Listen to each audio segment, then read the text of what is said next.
Hello and welcome to Curious City, a podcast hosted by the Emmanuel Gospel Center in Boston, Massachusetts. We explore how local churches and Christian leaders can best seek the shalom of their communities. We discuss church culture, ministry development, and issues that impact our city. Our aim is to approach each topic with humility, wisdom, and yes, curiosity. I'm your host, Caleb McCoy. All right, so welcome to Curious City. I'm really excited to be here in this space, and I'm even more excited to have a conversation with my friend Saranya Sathananthan, who has been doing some amazing work. Has been a colleague and friend for several years. So today we're talking about how churches utilize their spaces for community thriving and how they can actually not just be the church geographically, but be the church missionally.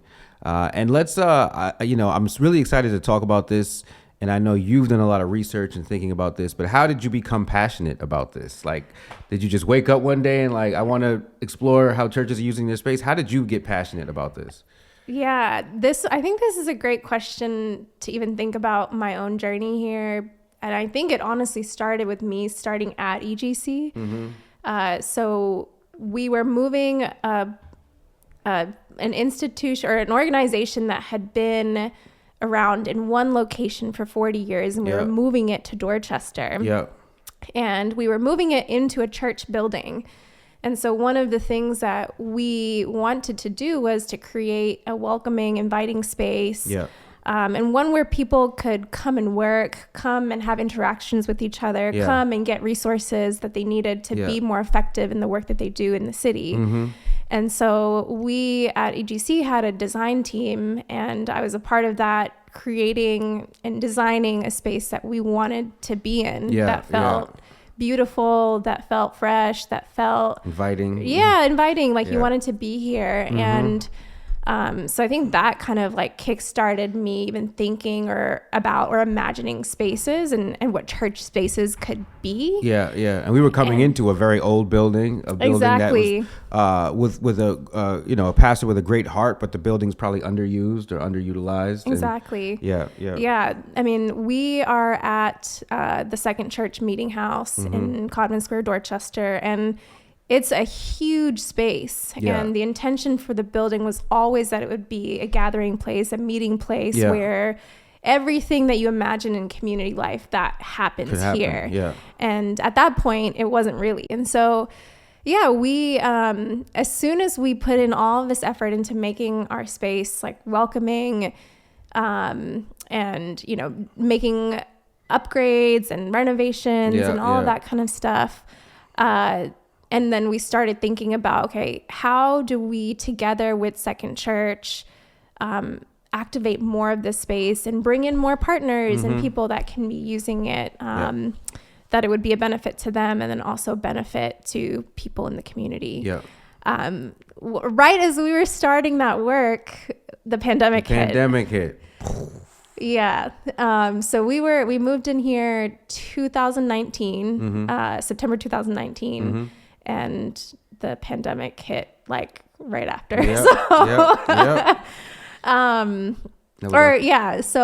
I think that we are returning back to that desire vision to continue to activate the space, build more partnerships.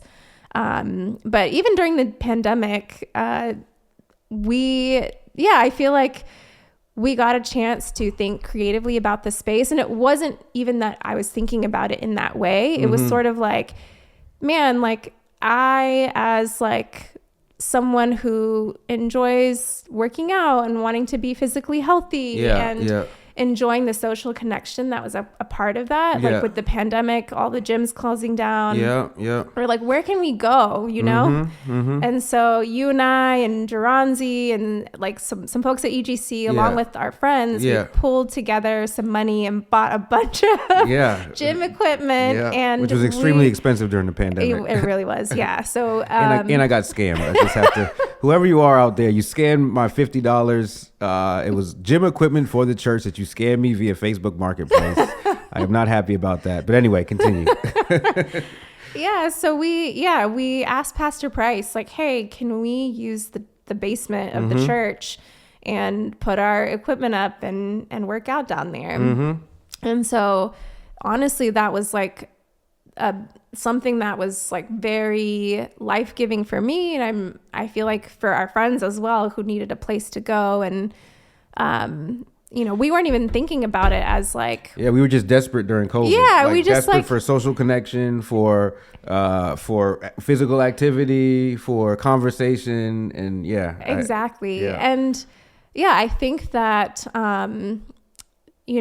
what I like take for granted sometimes is that we had access to the space to be able to do that. Yeah. And a pastor in church that was willing to let us like be creative in that way, like what a privilege that is. That's real. Yeah. That's good. And then to experiment and try new things. Yeah. So I think it also allowed us to dream in ways that we, people like have dreams for themselves, right? Like, can we imagine opening like a community gym or, we were starting to have those conversations of what that could be like. And I think it was because we were able to utilize the space in that way, to imagine. Yeah. And so I feel like I'm assuming you thought like, hey, this doesn't just have to be a pandemic idea.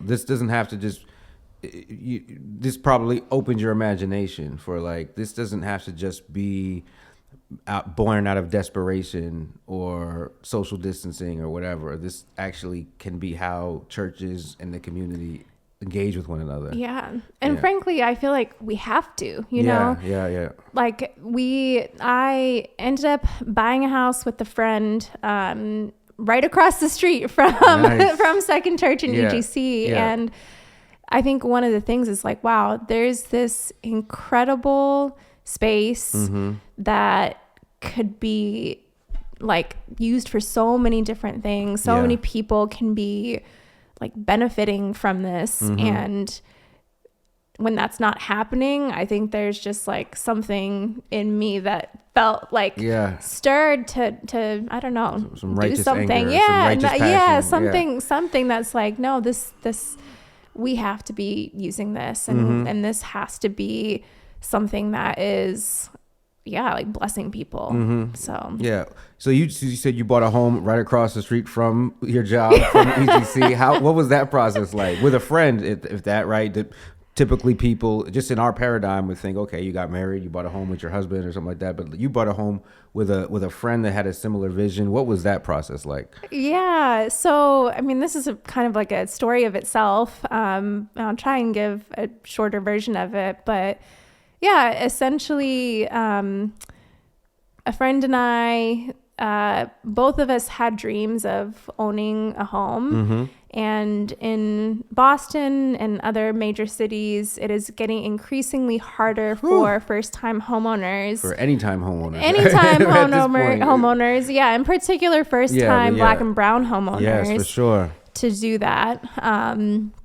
And our friend Carla Booker, who was also super passionate about Black and brown home ownership, she put an idea in our heads that was basically like, you both have a vision for this.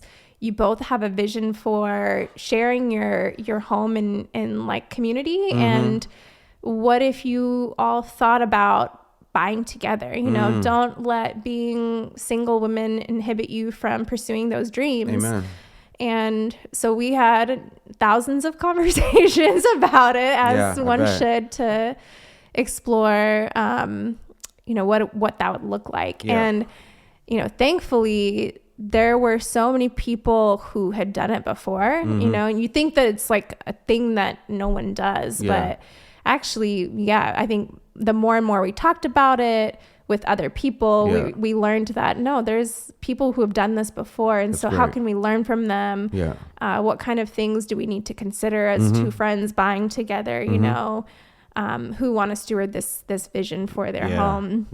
So I mean, it took us like a year of just having those conversations and then looking, and honest to God, like, I don't know how we ended up in this beautiful house, like right across the street. Is literally by the grace of God. Beautiful neighborhood, near our friends and family. And, our vision for our home was that it could be a place where we are supporting other Black and brown folks who want to continue to live in the city. So even living in the city is hard, let alone owning. Yeah, for sure. And so how can we make our home be a place that can support others who have a vision for their own lives and who want to stay here. Yeah. And so, by the grace of God, it's like 3.5 years in now. Amen. Well, it was a beauty to witness that, witness your journey and your triumph during that period. Thanks, Caleb. It seems really cool because it seems like your passion for this issue was birthed authentically and personally,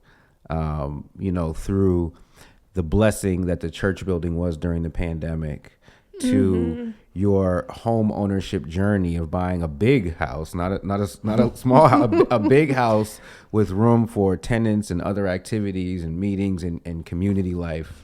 And so you seem like one of the best people to embark now on a journey to not just support and talk to pastors, but to relate and like you're living this church and community life.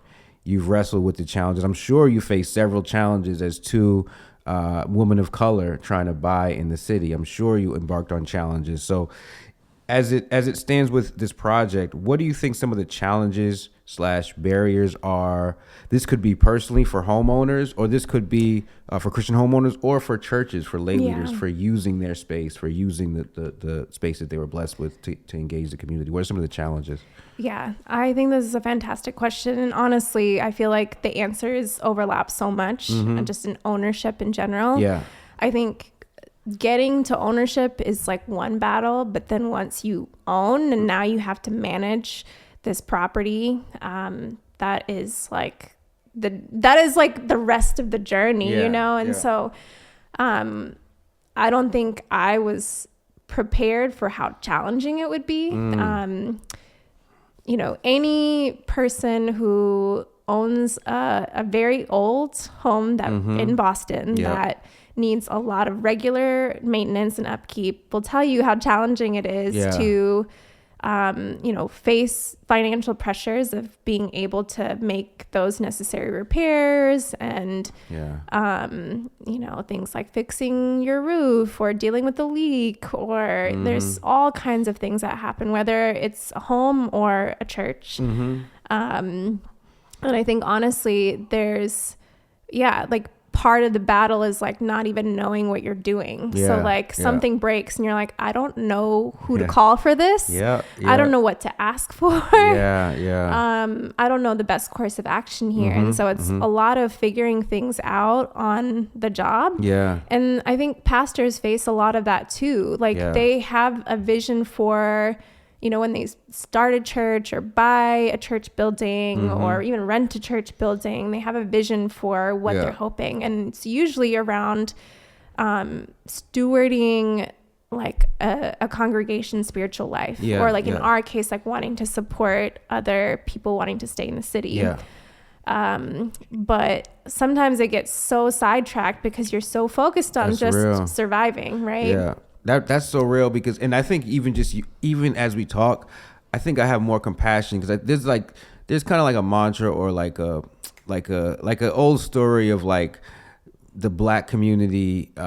Sometimes we give pastors a hard time because they've been doing the building fund, and we have so many other things in mind that they could be doing, right? We're like, you could have been giving food out, or you could have been, doing affordable housing, but it's like, they might have a leak that won't stand up to code, that their building literally can't be operational, unless they patch up whatever they have to patch up. And so even you talking about it helps me just have more grace and more compassion when I see all these churches raising money for their buildings. And sometimes my judgment is like, what, you could be doing so much more with that money, but if the building collapses, then nothing can happen.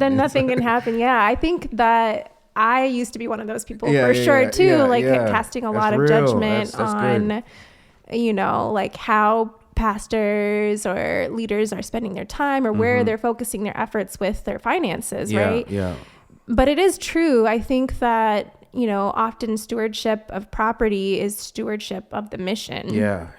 And, you really can't have all of these different ministry activities in a space that is not functional and it's not safe. That's so real. I really definitely feel like that it's like a full-time job in and of itself to manage property, let alone be a pastor and be dealing with all of the other things that you want to be dealing with in that role. And so, I think those are some of the biggest challenges. Like, it feels so overwhelming at times when everything is breaking down, and then you're trying to like also support your congregation at the same time. Sometimes you just want to throw in the towel and say, I'm done. It makes sense. All these statistics about pastors retiring and that's real. And same during the pandemic with like a lot of older homeowners selling and just saying, okay, I'm done. I like can't deal with this anymore. Wow. Yeah, that's super insightful. Thank you for that perspective. So we've talked about the challenges, which I think is really interesting. What are some of the highlights? What are some of the great things you've been able to witness and explore as part of this project? Yeah, I think one of the more promising findings so far is that a lot more churches are doing creative and innovative things with their spaces than I had imagined. Which is an encouraging thing to like see that that's happening.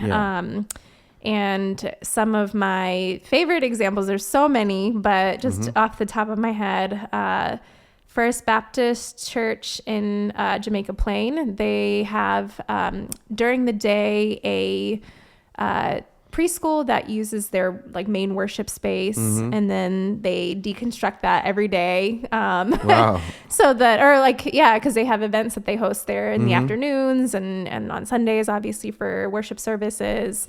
But they also have a commissary kitchen, and they allow food entrepreneurs to come in and cook out of their kitchen. Wow. East Coast International, they are in Lynn.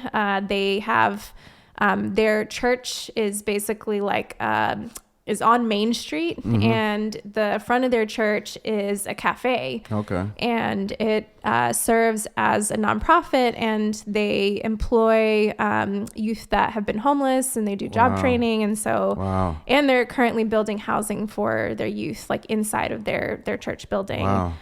They also own and operate a thrift store that supports women in recovery. And they're doing amazing things. Another church that is here in the city, St. Catherine Drexel, it's a Black Catholic congregation that is building affordable housing. They also have worship space down at the bottom and spaces for like other nonprofits or groups to rent out like office space. Yeah. And then lastly, I can't talk about this without talking about the meeting house in Codman Square with Second Church. Yep. We are actually in the process right now of building an indoor green space. I love it. So imagine like a place with a lot of plants, cozy furniture. Yeah. It's still waiting to shoot a video in there. I'm excited. I need to shoot a video in there. Exactly. It's and the intention of that is like to have a space in our community that is like, because we know nature is healing. And so like having a space like that for our community to come and especially in Common Square where there's not that much of that right exactly here. Yeah, like even outside, right? And especially in the winter, like there's not many places to go or gather, but we wanted a beautiful space that people could come to and feel like, wow, like I feel like I'm out in nature and like I can have like a healing space, like whether I have, like therapy sessions there or like different workshops really or, like being able to have a space like that. And most people know, but for those that don't, I'll say it again. Emmanuel Gospel Center rents space from Second Church. They're the reason why we're able to be in Common Square in at an affordable, sustainable situation. And I actually also shout out, there's a church in Braintree that I was able to have my concert. Exactly. That they have a beautiful, beautiful space. Of event space there, and so I've benefited multiple times. I've had concerts at Second Church, and so I've also benefited on the musician side from churches that are willing to be generous with their space and thank you, Pastor Price. Yeah, exactly. It's even just hearing, and I think part of EGC culture is making what's secret known or making some of the hidden stories of vitality known. I think it's just a really cool thing to hear about that. And I know it's been a personal joy for you as well. Yeah, I think, kudos to all of the folks who, are continuing to work through all the challenges. Like I totally resonate with that. And I think also there's tremendous joy in what we get to do, with ownership.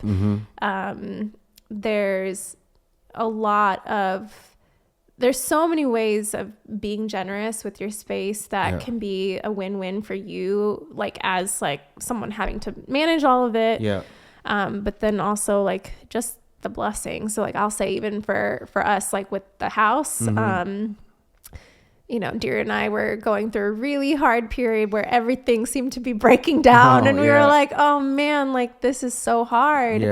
But then we had one of our housemates who only lived with us for a temporary period of time. She was here as like a student, like studying abroad for one semester, like Africana studies. And she, before she left, she was like, this has been such a blessing to be able to stay here and like feel like it's a really comfortable space. Like I felt welcomed. I felt like I could connect with the people in the house, the neighborhood. Like, I think, like those things are such joys, and we really have to like remember that, like, this is why we do this. And so I would just encourage everyone, all the folks who are, managing your properties and whether you own or rent, looking for a space, this is our joy. This is like, like it's worth it. Keep going. It's missional. It's missional. And the church has a history. The church has a rich history when done right. Exactly. of serving the community, whether it be hospitals or colleges or the church has a rich history.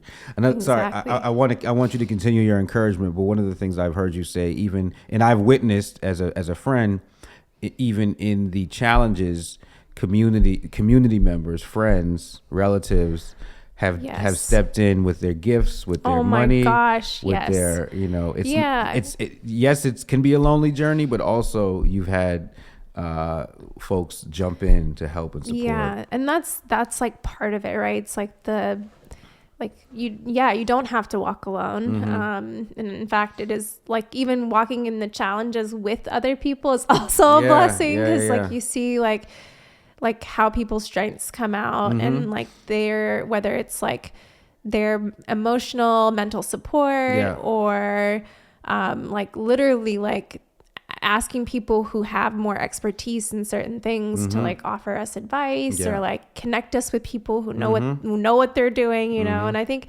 similarly in a church context, it's one of the points of feedback or advice that other church leaders have given is like, like really involve your congregation. Like every member has something to contribute. So like as a pastor or leader, like you don't have to do this alone. Like the whole church is stewarding this. If it's the church's vision for a building to,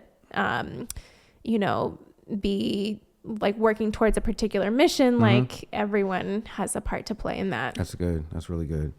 Well, any final words of encouragement, challenges for either folks looking to further involve their space, whether it be their personal space or their church space, any final words of encouragement? Yeah, I would say if you have an idea, or if people in your congregation have an idea, don't be afraid to try it out, right? Like just go for it. Make it happen. Make it happen. Like don't be afraid of the change and what that might bring, even though there's always challenges in that.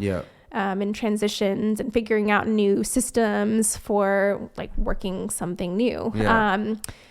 But yeah, like don't be afraid of failure. Just give it a shot. You have no idea like what could come out of it. That's like literally the workout space. Like we know if we hadn't tried it out, we just did it. Same with this green space, right? Like, and like already I feel like it's yielding fruit.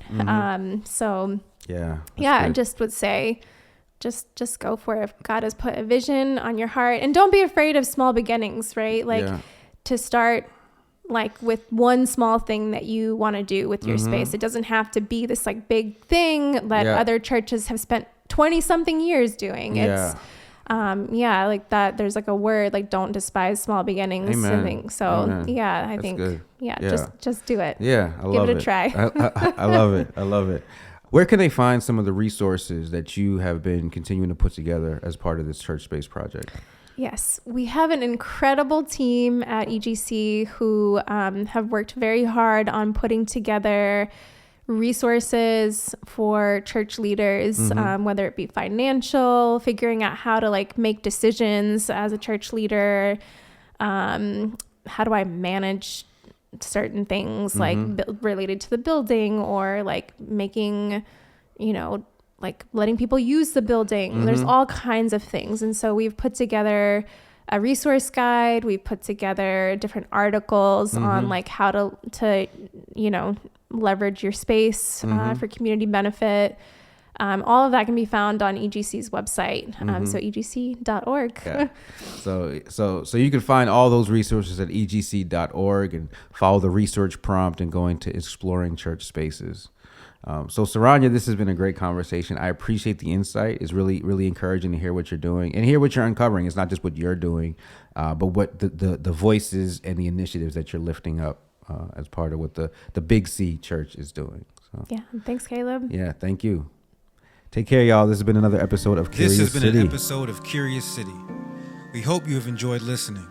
Don't forget to subscribe to this podcast and also follow us on social media at EGC Boston.